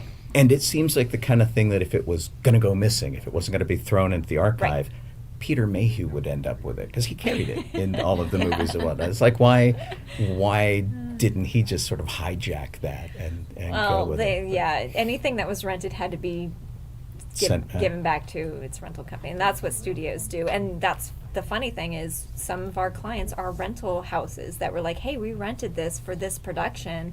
I mean, it appeared here, and here too, but it was from this production too, because this production is super important. The star one. And we're like, yeah, and we see that right now in costumes, where I think we've seen Tom Cruise and Nicole Kidman, Far and Away. Mm-hmm. The dress that's in the window was worn at the end of Back to the Future 3 by Clara. Oh, right on. Yeah, Mary so that purple Steenburgen's dress. Wow. Surprised you're not like, oh yeah, I know. No. I don't remember Far and Away well enough. Oh, okay, yeah. So but you would think I would know. She sees a turn of the century dress, not quite right for that period, because we're period sticklers. But yeah, she sees that dress, which I would love to get that dress. Wouldn't that be nice? We had a Clara dress earlier. Was one of her bustle dresses in Back to the Future 3, that we sold last auction. I've always wanted to do a fashion show of the Clara Clayton collection. Oh my gosh, that would be so much fun. Wouldn't that be amazing? Yes. So how many people do you have that can repair things here? Well, I mean, in-house, we actually have quite a few, and then we have contractors, so a lot of specialists in the industry, specialists who work with foam, who work with latex, who work with props in particular, specialists with electronics, mechanics. If there's anything that isn't working and we want it be its best piece, then we will apply some sort of restoration on it. Oh, that's good. Yeah. That is C-3PO's left foot. This is Charlie Chaplin's left and right foot. So Charlie Chapman's I can speak to right away. So this is actually the oldest piece that we have in the auction right now, and it's his shoes from The Great Dictator, and we were able to screen match him, and leather does kind of get a little bit worn, but they did actually do some scuffing on this for the movie, because you can see that scuffing in the film. So this is from the 1940s, The Great Dictator. We all know who that was, and, but these are actually 1940s shoes, which not only are they a prop memorabilia, but they are antiques as well. So, or close to antiques. Technically vintage still, right? Yeah, I think they're vintage. Yeah, vintage, because they're not over 100 years. Over 100 years. Okay, so very, very early vintage shoes. And then, of course, speaking of shoes, we've got C-3PO's left foot here, which is a great study in how they did the paint, right? So you can see the paint job there. You can see the different layers they had. You can see the materials that they started with. Anyone wanting to replicate him at all can use this as a nice little study piece. Well, and seeing the material that they're made out of, they had to change a lot of things when trying to come up with armor. and some of the pieces were made out of a vinyl and out of a rubber, so that there was flexibility, and Tony Daniels could actually get around in them, where Right. otherwise he wouldn't be able to move. Oh, you're on a Tony Daniels level, are you? Not Anna? Yeah, I we've met him see. enough. We've had enough conversations with him Like and last worked on year. enough projects Yeah, with him. yeah, yes. He's really a fun. sweetheart. But he's come by and checked out our cars, and it really is rough around the edges. It is, isn't it? And it's fascinating to see which parts have been sort of vacuum metallized for chrome, and then other parts have just had paint slapped on it. So C-3PO has one silver leg and one gold leg. Oh, you know more about that And than I do. and I Yeah. trying to remember, because this almost looks more silver than gold to me. I don't know. There's a gold sheen toe over looks- here. The toe is yeah, gold, the toe but the looks rest very of the gold. boot's kind of And they silvery. could have sprayed the whole thing silver and then just touched up the things that needed to be gold to gold. Right. Because flaking it off, you would just see the silver underneath, and it kind of looks like, well, I mean, 6 one way, half dozen other. The other way too. You know. Well, and some of it too. Like you have a couple items here for the Back to the Future. Back to the Future Yeah. stuff, which is really funny. Sorry, I just noticed the sign here that says Yes. "Hold for Nerd Public Radio." Yes. Because that's what you wrote. That was my description of the Yes. show. Was Nerd Public Radio. That's really funny. I didn't realize that was supposed to be us. Here, you can keep that for as a memento. Oh, yeah. So awesome. this is, if I mean, I don't know if you want to continue with the '80s themes. You know, a couple of. Unfortunately, I didn't bring out the Mr. Fusion. That was the one that has the garbage scene. This is actually. One of the stunt Yeah. versions. Yeah. And I can tell it's one of the stunt versions because it's not the actual Krupp's coffee grinder that they used as Mr. Fusion. And this is replicating it close enough so that it looks right from a distance. So the Back to the Future Mr. Fusion one that I'm showing you now is actually from the ride, so that's why it looks more like it's meant to be a copy, right? Right. But it's still a nice piece of history because they made those shortly after the movie and when they were building that section of the park. So we did get quite a few pieces from that, and this was one of them. And compared to the actual Mr. Fusion, which we have one of those too, it is funny to see the comparison of those two. It's just they did a good job, but you can tell that this was meant for show. Right, well, because ideally you never got near it Correct. on the ride Yeah. when they've had the actual like A-level DeLorean on display at the Peterson Museum. But in the case of this stuff, the ride has a really crazy following. That people absolutely It adore the does. ride. Yeah. They miss it. People talk about bringing it back all of the time.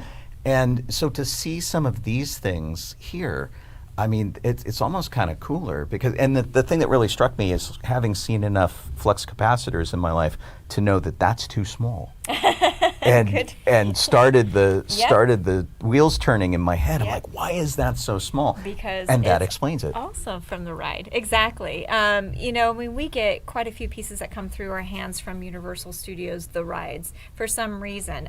You know, they go through their own what we call a floor set, which is a reset of certain rides, reset of parks sections. And so what are they doing with all of those items? And they have become collector items now, which is great. I mean, it's still within the film and television industry and still something that people crave.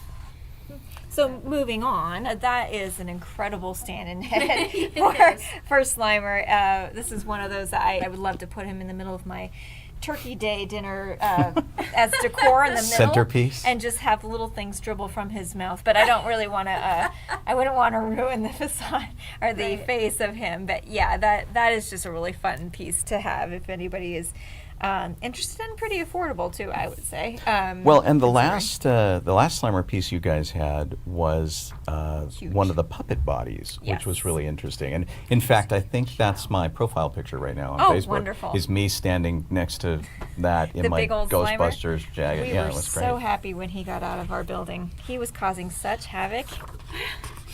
Because he was Colleen finally got there. And of course, you're gonna recognize this. I can't remember if you have a replica of the first movie or just. I and the have second have movie? the first movie. This is a second movie Yes. jumpsuit because it's got the herringbone through it, whereas the first movie jumpsuit has ripstop's Yep. grid on it. I'm very aware of the material that was made from both because I had to replicate them. Wow. So I did get to spec out this one, so I do know that that is the correct fabric and that's Spangler's. And what's great about this one is it actually comes with all the accoutrements on the belt. Normally, when we get jumpsuits, they are missing some of the elements that come with it, and so I was really happy to see that this piece came with his equipment as well. Yeah, we call this the belt gizmo because nobody really knows what it does or what it's No. for. It Yeah. just looks cool. Yeah. And in the fan community, people replicate this quite frequently, putting their own spin on it. So Oh, sometimes nice. they're calculator Nixie tubes, sometimes they're LEDs that run a spectrum. Right. For Colleen's, we got her a little pouch and we put Gizmo from Gremlins in it because it was the belt Gizmo. Oh, I like it. It was funny. But yeah, some of the changes between Ghostbusters 1 and 2, just beyond like the arm patch and the material, they got really fancy with their name plates too on the Yeah, front yeah, and things, yeah.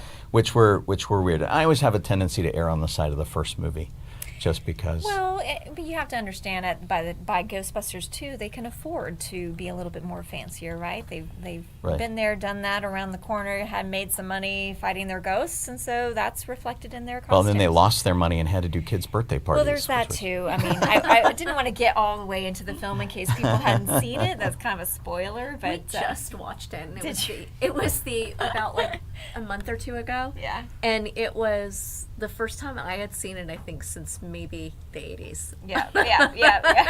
And you're like, wow, this is really corny. It's a great was fun, film, but though. it's fun. Oh, Yeah. yeah, that's exactly what you're supposed to do with it. You're just supposed to relax on a Saturday Yeah. night with a bucket full of popcorn. Yeah, so this is a really nice piece. And of course, All right. We'll can part one there. We've got all sorts of other stuff to talk about. There's a whole other room full of really amazing stuff that that we can show you next week when you come back. But that covered the stuff. They were very kind to hold out for us, actually, instead of packing up. And as you heard in the background, they were packing everything up for a big preview that they're doing over at the Peterson Auto Museum here in Los Angeles, and their reception is always amazing. We will give you news on that because that's next Tuesday. We'll cover that as well and see which of us we can. So can you look up items by their item number? Yeah, I think Look so. up item 1202. 1202. Does it look familiar? Hang on. It's not doing what I want it to do. Let me back it up here. Speaks for great radio. Sorry 1202. about that. I know. It's great, right? It's just that item is on the wall behind me. Oh, it is. There it is. So, $500 to $1,000. It is the Star Wars 10th anniversary poster. The starting bid is $250, but It's- the reserve has not been met. It's this. It doesn't even look like it's signed by John Alvin, who was the original artist. Is it? But yeah, that's really funny. Hang on, yours is signed by John Alvin. Is it? I don't know. So there, I'm showing you Colleen looking at that very poster. John Alvin, 1981. Right. It like In it's. this corner right here. Oh, wow. So I'm gonna guess ours This is like watching Antiques Roadshow Right? and seeing something. But they that you usually have. prank somebody on it, Right? right? They're just it's like crazy. But that Now people are going to come break into our house I because know. we have this $250 poster. right. Well, I mean, it's signed by the artist. It's got to be worth more. John Alvin also $260. he also did the posters for Raiders of the Lost Ark. Super talented artist. Really, he's almost Drew Struzan.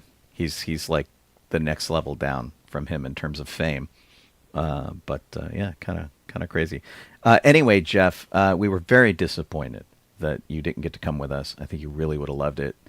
And they were super cool with us. They brought out a pair of white gloves and they let us mess with stuff and that kind of thing too. And Do you have the video, or are you going to show that next week? I could show the video. There was a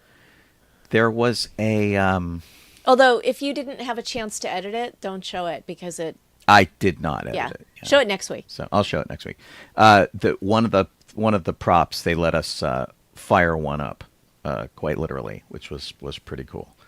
And yeah, we talked about all sorts of stuff, and of course, because we know Maegen, we kept deviating from the task at hand. So I've been hacking and slashing lots of like doofy discussion out that nobody else needs to see. But their reception, I think, is on Tuesday, and so we'll have to see how many of us we can get over to the reception to check it out. They usually have a guest speaker, which is amazing, and I don't see where they have discussed who their guest speaker is yet, and so until they do, we'll tell you later on who that is. So they told us, but I don't want to spoil it if they haven't announced it yet. But in the past, the last ones had the two stunt people who were Indiana Jones and Marion, and also Superman and Lois Lane. They were the guest speaker. To a married couple who met on the set, and were from England, and they had all sorts of stories about being stunt people on British movies that they were shooting, like Indy and like Superman, which were shot in England. And Tony Daniels came to one, and also John Delancey came to one from Star Trek. Q from Star Trek was there. So they always have really great speakers, and I think this speaker would be of interest to Jeff. But I'll tell him about it offline, because like I said, they don't seem to have announced it anywhere. So not too bad. Are you still with us, Jeff? You're very quiet over there. in the video. I can't hear you. Hang on a second. There's weirdness going on. Let me see, because I still hear video stuff happening. Weird. It is weird. Okay. Can you hear me now? Yes. There's Jeff. Yes, we can hear you now. There we go. All right. It was like the button didn't work, that I switched something, blah, blah, blah, stupid headphones. Okay, yeah, no worries. It's because I did leave our mics open during the video, but... Oh, yeah. I turned mine off because I didn't know if we were going to have, if something was going to happen here that would interrupt the sound playing of what we were playing, so... Right. Yeah. Right. But, yeah, no worries. I did say hi to Linda, hi to Chris, and hi to Young, that nobody heard because I thought my mic was working. Because this mic was off. So, there you go. Oh. Yeah. That's really funny. Dawn had mentioned earlier, we talked about the right and left leg of C-3PO. One of them was silver. I did some research. It was the left leg, according to the pictures that I have. And it's the calf expressly. The foot was still gold. So what we were seeing that looked like silver was just the fact that the gold had faded off of it. And that was one of the pieces that was made out of vinyl so that it was flexible. So there were the feet, and also there were a pair of shorts that Tony Daniels wore that were made out of vinyl so that he could actually walk in the silly costume. So it was pretty interesting. But anyway, it was really great to see some of that stuff in person. And there's even more coming next week. There was another room full of really amazing stuff, and we'll talk more about that. And then there's a couple of things that we got to see that I don't think we captured the audio for. I think we talked about them after I turned off the tape. One of which was Sandy's dress from Grease. I think when they went to the date at the drive-in, and a jacket that was worn by John Travolta as Danny Zuko, that was part of the Grease Lightning number. And they had they had to make some changes because they were all wearing leather jackets, right? And Colleen was asking about the fabric that it was made of. Do you remember what was going on with that, Colleen? Yeah. I'm sorry. I made a comment that I was surprised that it wasn't leather, because Danny Zuko's jacket is leather jacket. That's like a big thing. But it turns out that the jacket was for, and apologies if you just said this, Sean. I was researching something else. Sure. The jacket was specifically made for the Grease Lightning dance number, and so it had to be more able to move than a leather jacket would be able to, and quieter too, because a leather jacket is going to make a lot of noise if you tried to do a dance scene in it, and it's going to just tends not to squeak. move. Yeah, squeak and move. So, yeah, it's a polyester stretchy fabric, kind of a little bit shiny. Oh, okay. It's got a little satiny look to it. Yeah, satin poly, that's what it was. Yeah, and I've got the pictures of it up right here. So I mean, it looks like your typical kind of greaser jacket. This sort of. And honestly, I had to get pretty close to it to tell, but I was sitting right next to it during most of the interview, so it was, right in my face. It was staring at her. Yeah. Yeah. Hey, there we go. We got the costume company that made it. Give them a call. Right. Oh my goodness. But yeah, it's funny. The Grease Lightning number that's really hard to play on the radio now because of some of the language in the song. Yeah. It's like it's a certain kind of wagon. Right. It's a little naughtier than people remember. But it's the 70s. How bad could it be? Yeah. Pretty bad. Pretty bad. True. I remember that there was a novelization of the movie Grease that printed the lyrics out to all the songs, and we were like in the supermarket, and I grabbed it and I'm looking at it going, that can't be what they said in the movie. And then I looked up the lyrics. I'm like, that is what they said in the movie. Wow. Yeah. That was super funny. So should we move on? Yeah, by all means. A couple minutes left. Sure. Jeff, do you have a topic you want to address? We were stuck on all that. Yeah. Actually, I kind of do. Now, I really loved the movie Coco, and I never got to see it originally in theaters. I saw it sort of a follow-up sort of theater thing. And to me, it's a one-off. It's really like, it's self-contained. You don't need to go any further. It completely does exactly what it needs to do. But, well, Disney wants more money. So they're making a sequel, Coco 2, and I have no idea what kind of story it's going to be. Nothing. Yeah, there's zero about it. It just says, it's a sequel. There's nothing other than that. They're just doing a sequel, and it's in development. Nothing. Yeah. I guess other than people working on it, but yeah, there's like literally nothing. Maybe they're still writing it. Man, number one, why? Leave it alone. I think that sometimes Bob Iger announces stuff just to announce stuff, and it is the like concept of a plan, and then they just say, "Oh, we're gonna do this," right?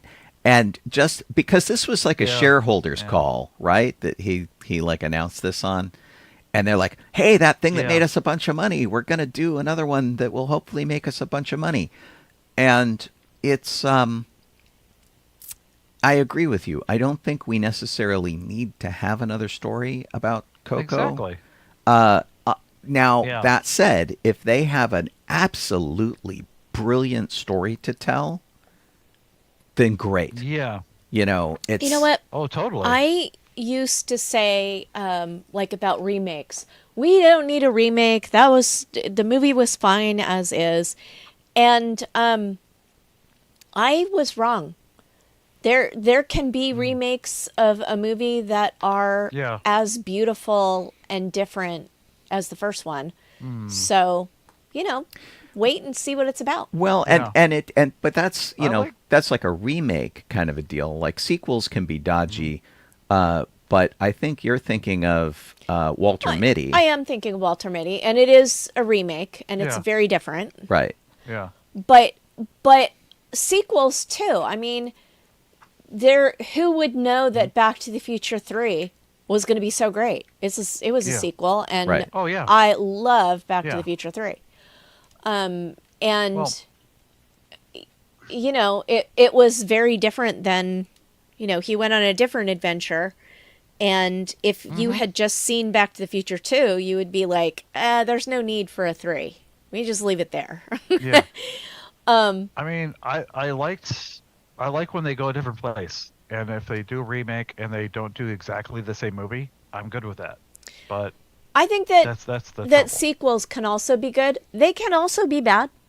So I just think that at this point, when they've just said, let's make another one, we have no clue whether it's going to be good or bad yet. Right. Exactly. Yeah. It's because I look at it because the movie was so self-contained with a beginning-end sort of situation. They have to be really creative as Shaw said to make a sequel. But like other ones, they did like Toy Story. They're like, well, you couldn't make a sequel. I'm like, yeah, you can easily make a Toy Story sequel. The toys go on another adventure. There's nothing. They have to hold back on that. But like, you know what I mean? Right. So Yeah. It depends on how the original film was. Well, and some sequels succeed because they cover the same ground because that's all people want. So like the Fast and the Furious has gotten more and more ridiculous as time has gone on, but they largely cover the same ground. Yeah. And that's what people want to see. Mission Impossible, people want to see more of the same. And that's kind of okay if you know that's what you're getting into. But in the case of something like Coco, which is a great story, it's very heartwarming, it's encapsulated, it introduces you to a world that you don't necessarily need to go back and visit, like Avatar. I haven't seen the second Avatar movie because for me the first movie was all I needed of that world. I saw Pandora, I saw how everything went. The trailer for the first movie was all I needed of that world. Right. I don't need to go back Jason, and visit Avatar 2 or 3 or 4 or 5. Will I someday if I'm really bored or homesick? I saw the Smurfs. Yeah. Or the Smurfs meet Fern Gully was pretty much what I came away with from that. And it's not that it wasn't beautiful. The special effects were great. I loved the 3D in it. I thought the 3D was one of the best parts of it. But, I'm just... if you're doing a thing just because it made you a lot of money and you want to revisit it for that, I feel like that's the wrong reason. Now, to kind of piggyback on this, there is a trailer for Freakier Friday. So like Freaky Friday came out in the 70s. Oh, yeah. And it was like what? Ellen Burstyn and Jodie Foster. And I loved that movie as a kid. It was aimed at me and it was really fun. And then there was a remake with Jamie Lee Curtis and Lindsay Lohan. And that was cute. And now they're doing a sequel to that where how old is Jamie Lee Curtis? How old is Lindsay Lohan? So now it's like Lindsay Lohan's kids or something. And there's 4 people who switch bodies. And it's like, this story better be really good. But by the same token, maybe all you're expecting is exactly what happened in the last movie. That happened 20 years ago? Maybe all you want is that. Young Lee said the sequel to The Princess Bride was bad. There was a sequel to The Princess Bride? Wow. There was a sequel to Highlander. So, because... That was bad. But yeah, there is a whole raft of people that just want to see the same thing over and over again. And, yes. So... More to them. Have fun, kids. Right. Well, and by the same token, sometimes we like to see Tom Cruise be Tom Cruise. We like to see Harrison Ford be Harrison Ford. We don't expect anything special from them. We just like to see them do what we like to see them do. And that's okay, too. It's all right. But in the case of, making lots of money, if that's your only reason, and that's what it sounds like here. It sounds like that there's... Yeah. So I want to talk who does? about the recent Disney shareholders not Yeah. election vote. Disney shareholders overwhelmingly reject proposal to sever ties with LGBTQ rights group at annual meeting. So, the Disney Corporation has received a perfect score on the Human Rights Campaign's annual Corporate Equality Index, and an extremist group wants Disney to move back to neutral. They don't like that they have equality, and the Disney board, only 1% voted to move back to neutral. So, which is really interesting to me because Disney has rolled back some DEI stuff. Colleen and I have done an event for their diversity group, which they put into place that was specifically there to help people of color, help LGBTQ people, and things like that. Many people who gravitate to the Disney corporate environment because they're so welcoming, and the rolling back the DEA stuff really made me mad. This gives me a little more hope. right. That they're doing it. And when Colleen says that they received a perfect score, not only have they received a perfect score like last year, they have had one for almost 20 years, since 2007. So they have really been on the ball for doing this. And so I was really mad when they seemed to have gotten rid of some of the DEI programs that they were doing. And just in case anybody doesn't know what DEI is, it's diversity, equality, and inclusion, which why wouldn't you want the world to be more diverse, equal, and inclusive? But that happened just recently. That happened on February 11th. Yeah, it was just a couple, 2 months ago. Yeah. Not even 2 months ago. Yeah. Like a month and a half. So, I mean, taking steps backward, taking steps forward. Let's hope that they're taking more forward steps than backward steps. Well, and it was such a dumb thing because it was obviously aimed at from bigoted people. And look, anybody can be a shareholder in Disney. You just have to have money to buy shares. You have to have $98.86 per share. Right. So this proposal that was pitched came from a group that is a think tank that's called the National Center for Public Policy Research, and they call themselves the original and premier opponent of the woke takeover of American corporate life. So basically, they're admitting they're a-holes. And I'm so glad that they got such a limited amount of support. 1% of the voting shareholder body is nothing. That's like just those guys voted and nobody else. Right. So it warms my heart a little bit. I like Disney a lot. I have seen them do a lot of good things. I have seen them embrace a lot of different people. And that they were rolling back DEI stuff confused me because they'd already paid the money to put it in place. They'd already been working on it for so long. Why would you get rid of it? So this is better in my mind. So we'll see. Yeah. Sean, have, it's 5 minutes till the top of the hour, so well, why don't you grab your articles that you already advertised? That I had teased. Let's see. Jonathan Majors says that he wants to come back as Kang the Conqueror.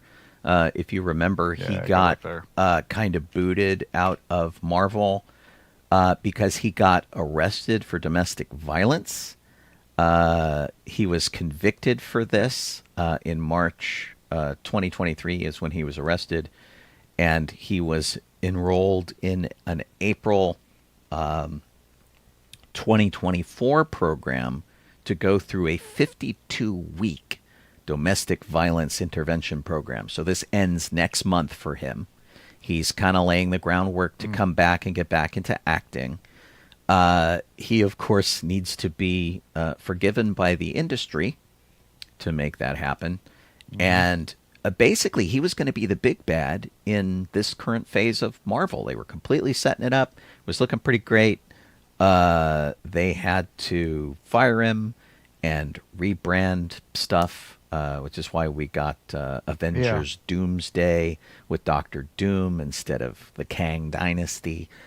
Will the industry forgive him? I don't know. He was convicted.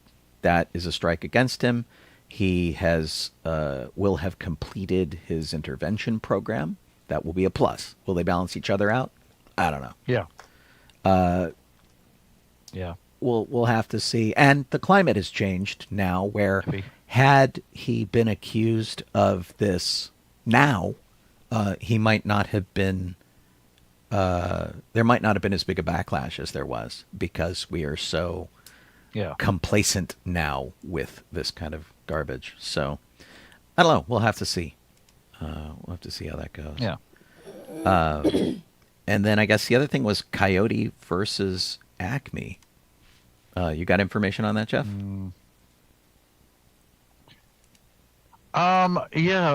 Basically that they're trying to sell Coyote versus Acme to catch up Entertainment, or I'm not sure if that's Entertainment's the right word, but they are the ones that that recently did the latest Hellboy outing. Okay. Yeah. And so it's like, it says like it's I think it's more of a rumor. It's like it reported that they may be selling it to catch up to, like, you know, get, instead of shelving the movie, they sell it off to this other company to do it for a write-off or whatever.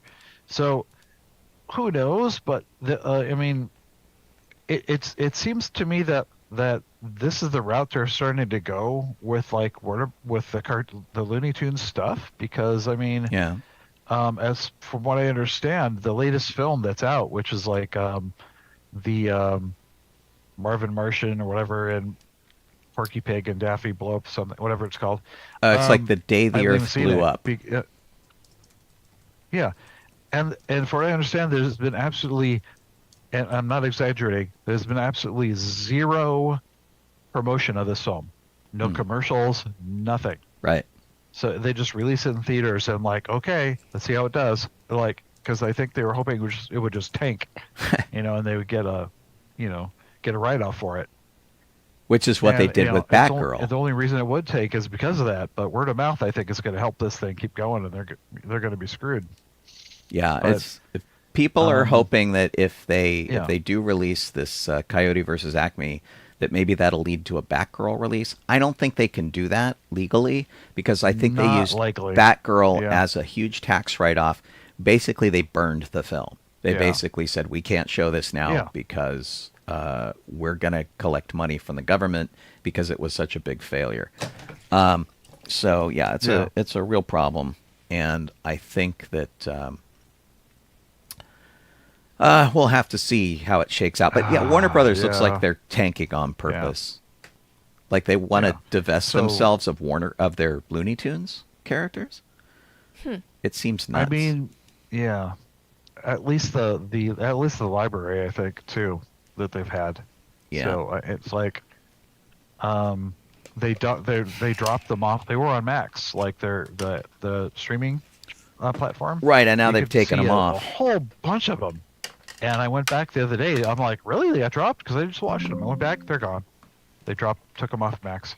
My gosh. All the Warner Brothers old cartoons, not the new stuff, the old stuff with, like, Mel Blanc, you know. So, bleh. That's too bad. Lame. We'll have to see how it shakes out. Yeah. I'll tell you, I have been such a klutz lately. I have had the worst experience with water. I completely spilled it all over the table the other night, and I have just spilled my water here, right out of this nice little cup holder that How we did got. you spill it out of the cup holder? I caught my arm on it. It launched across my desk. Everything on my desk dear. is soggy. Everything paper is trashed. I'm sorry, I'm laughing. Oh, It's just Yeah, it's not. It's wow. way man. uncool. Way uncool. So it's like a Rube Goldberg device, but only your desk. But it's water going everywhere. It's getting under Yeah, my desk I know. blotter. It's soaking everything. Man, I Jeez. hate this stuff. Yeah, there's a You handle. hate water? I understand. No, I hate being klutzy. I hate being Oh, blind. okay. I hate being not able to see stuff. Yeah. I raised my hand after Yeah. doing the soundboard over here, and I just launched the cup right across my desk. I don't think that has to do with you not being able to see because I do that all the time. I mean, was it this morning or yesterday? It was yesterday morning when I walked in here and set my breakfast down and my yogurt started to tip over and I went, "Oh my gosh." And I grabbed the yogurt and launched my peanut butter toast No. down my leg. It like hit me in the leg and slid down my leg and ended up on the floor. So, I just can't believe there was this much water in this stupid cup. It's going well, why everywhere. don't you end the show so that we Yeah, can yeah. clean it up? I probably should. Oh yeah, we're down to one. Yeah. Hey, this has been DB94. Thanks for tuning in and hanging out and goofing off with us. We will do part 2 of our little trip out to Propstore next week. That auction starts 26th of March, and so you can go check it out. Go to propstoreauction.com and take a really, all of that stuff is really, really great. And again, I cannot stress how amazing a resource that is. If you are a cosplayer, if you build props, if you do anything, you get a really good look at the original stuff from every single angle. Like if you go there and you do a search for Rocketeer, you get like 4 Rocketeer helmets, you get some maquettes, you get some backpacks, you get the jacket. I mean, all of this great stuff that you can look at and see exactly what it looked like in the original movie. Because it's all real, which is just phenomenal. So do check Gosh. it out. Thanks again Yeah. to Propstore and to Maegen Hensley for their time and their access. We're pretty grateful to do that. And like I said, more next week. I'm Colleen Kaylee Crosby. This is Jeff Soledado. I am Sean Obi-Shawn Crosby. As always, May the force be with May you. the force be with you. to you guys over on the video side of things on Facebook or YouTube or on Twitch. Thanks for hanging out. I'll give you guys some credits over here, Yeah. and we'll see you Barbie. later.